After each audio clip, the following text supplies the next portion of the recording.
Good morning student. आज अपन class 7 chapter number 3 पाठ संख्या 3 पढ़ेंगे, काबुली वाला। 2 चैप्टर हमारे कंप्लीट हो गए हैं। आज अपन 3rd चैप्टर पढ़ेंगे। प्रस्तावना। यहाँ एक छोटी बच्ची की कहानी है। छोटी बालिका है जो सामान बेचने वाले आते हैं ना, जो भी अपने घर में घूम घूम के अपने फेरी वाले सामान बेचने आते हैं, उसी प्रकार एक सामान बेचने वाला आता था और वह काजू बादाम वगैरह और भी चीज़ें बेचता था। उसका नाम था काबुली वाला और उस बच्ची का नाम क्या था? मिनी। और उस मिनी से काबुली वाले को विशेष लगाव हो गया था, क्योंकि उसकी भी एक छोटी सी लड़की थी और वह उसी उम्र की थी। इसलिए उसकी लड़की किसी कारणवश क्या हो गई थी, खो गई थी या कहीं या कोई उसे ले गया था। तो उसी की याद में वह मिनी को क्या करता था, अपनी बेटी समझ के उससे अच्छी अच्छी बातें करता था, उससे खाने पीने के सामान देता था और उसे ढेरों बातें किया करता था। प्रस्तावना। इस कहानी में छोटी बालिका और फेरी वाले दुकानदार की पारस्परिक भावनाओं का अत्यंत मार्मिक वर्णन किया गया है। फेरी वाला और साथ में एक छोटी बच्ची है मिनी, उसकी बातों का पूरा इसमें अच्छे से वर्णन किया गया है। मार्मिक यानी मन को छू लेने वाला वर्णन यहाँ पर किया गया है। मेरी 5 वर्ष की छोटी लड़की मिनी से घड़ी भर भी बात किए बिना नहीं रहा जाता। संसार में जन्म लेने के बाद भाषा सीखने में उसे सिर्फ 1 ही साल लगा होगा।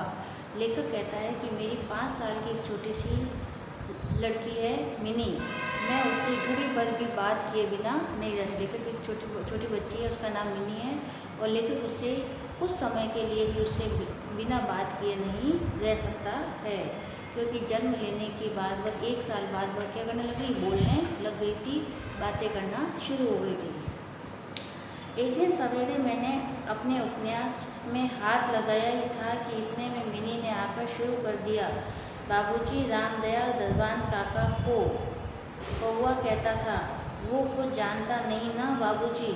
तो एक दिन सवेरे जैसे ही वह उपन्यास, किसी को पढ़ने का शौक़ होता तो उन्होंने उपन्यास को पढ़ने लगे। इतने में मिनी ने आके कहा कि बाबूजी, रामदयाल दरबान काका को कौवा कहता था। रामदयाल दरबान काका को क्या कहता था? कौवा कहता था।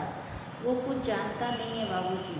वो पहले प्रश्न करती है और फिर खुद ही उत्तर दे देती है कि रामदयाल दरबान काका को क्या कहता था? कौवा कहता था। वो कुछ जानता नहीं था। दुनिया की भाषाओं की विभिन्नता के विषय में मेरे कुछ कहने से पहले ही उसका दूसरा प्रसंग छेड़ दिया जाता था। यानी दुनिया की बहुत सारी भाषाएं हैं, उन भाषाओं के बारे में लेखक उसको बताने वाला होता है, उससे पहले मिनी दूसरी बात लेकर बैठ जाती है। यानी बच्चों का क्या है, एक बात खत्म होती है, दूसरी बात शुरू हो जाती है। तो एक बात उसको समझाने के लिए जैसे लेखक तैयार होता तो वह दूसरी बात शुरू कर देती। देखो बाबूजी, भोला कहता था, आकाश में हाथी सूंड से पानी फेंकता है। मिनी ने क्या कहा कि बाबूजी इसे कहते हैं, अपने पिताजी को कहते हैं, बाबूजी, भोला कहता है आकाश में सूंड से पानी फेंकता है, इसी से वर्षा होती है। भोला क्या कहता है कि हाथी अपनी सूंड में पानी भरकर आकाश में पानी फेंकता है, उसी से हमारे यहाँ पर वर्षा होती है। एक छोटे बच्चे की यह एक कल्पना है। वास्तव में बारिश किससे होती है? बादल से होती है, परंतु यहाँ पर वो कह रही है कि भोला कहता है कि हाथी सूंड में पानी भरता आकाश में उछालता और जो बूंदें आती हैं उसी को हम वर्षा कहते हैं।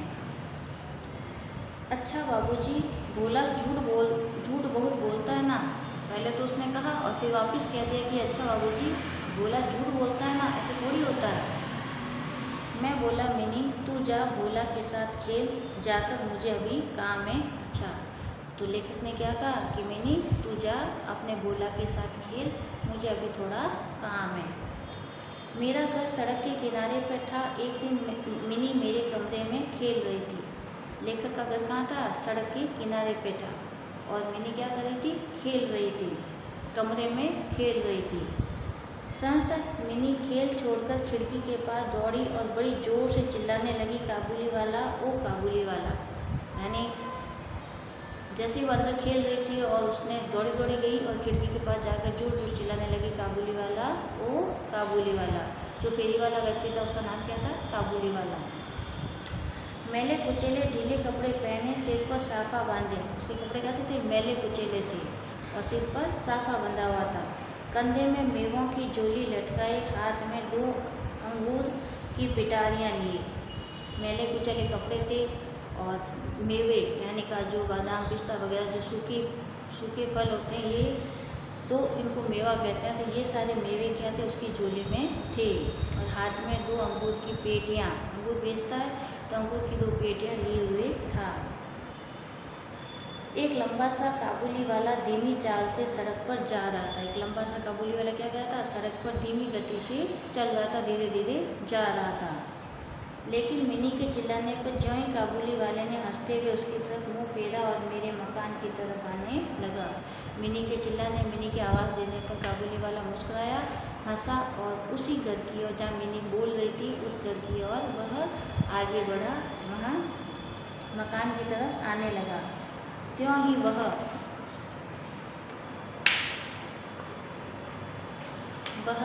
डरकर भीतर की ओर भाग गई। पहले तो उसने काबुली वाले को बुलाया और जैसे ही वो उसके पास आने लगा तो वह उससे डरकर भाग गई। फिर उसका पता ही नहीं लगा कि वह कहाँ गायब हो गई। वो ऐसी जाके छिप गई। उसे लगा कि इस झोली के अंदर कुछ है और ये बच्चे पकड़ने वाला है और ये मुझे अपनी झोली में डालकर ले जाएगा। बच्चे की कल्पना है कि इस झोली के अंदर मुझे डालकर ये यहाँ से मुझे ले जाएगा। उसके मन में अंधविश्वास सा बैठ गया था कि उस झोली के अंदर तलाश करने पर उस जैसी और भी 2-4 जीती जागती लड़कियां निकल सकती है। मिनी के दिमाग में बैठ गया था कि काबुली वाला है, ये बच्चियों को पकड़ता है, अपनी झोली में डालता है और ले जाता है, तो वो न हो इसकी झोली में भी 2-4 लड़कियाँ मिलेंगी, अंदर होंगी।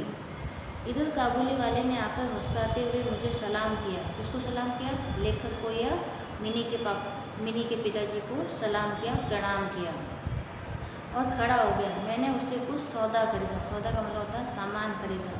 फिर वह बोला, बाबू साहब तुम्हारी लड़की कहाँ गई? तो उसने पूछा कि बाबू साहब आपकी लड़की कहाँ गई? अभी तो मुझे आवाज़ दे रही थी, परंतु अब वह कहाँ गई? मैंने मिनी के मन से फिजूल का डर दूर करने के इरादे से उसे भीतर से बुलाया। उसके मन में जो डर था कि ये झोली वाला है, काबुली वाला मुझे पकड़ कर ले जाएगा, उसके मन के डर को दूर करने के लिए उसे बुलाया। वह मुझसे बिल्कुल सटकर काबुली वाले के मुंह और झोली की तरफ संदिग्ध दृष्टि से देखती हुई खड़ी हुई। वो अपने पिताजी के पास चिपक कर उस झोली वाले, काबुली वाले की झोली को और उसके चेहरे को क्या देखी थी? संदेह, यानी अपन कह सकते हैं संदिग्ध, मतलब संदेह की दृष्टि से, शंका की दृष्टि से देख रही थी।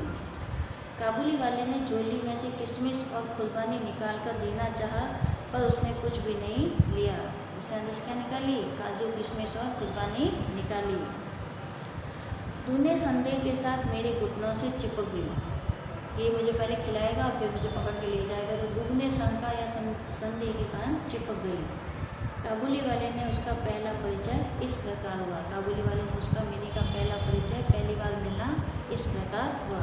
अब आपको क्या करना है, इसके अंदर जो आपके शब्दार्थ दिए हुए, ये जो शब्दार्थ हैं, ये शब्दार्थ आपको नोटबुक में करने और अच्छे से बिना गलती के, कम से कम गलतियाँ लेके, अक्षरों की बनावट सुंदर होनी चाहिए, हर शब्द और दूसरे शब्द के बीच में गैप होना चाहिए, जगह होनी चाहिए, और अक्षर जैसा ह बनता है, य बनता है, फ बनता है, जैसा आकार है उसको उसी आकार में बनाना, उसको तोड़ मरोड़ कर नहीं बनाना है। तो इसके जो आगे का भाग है अपन अगली बार पढ़ेंगे।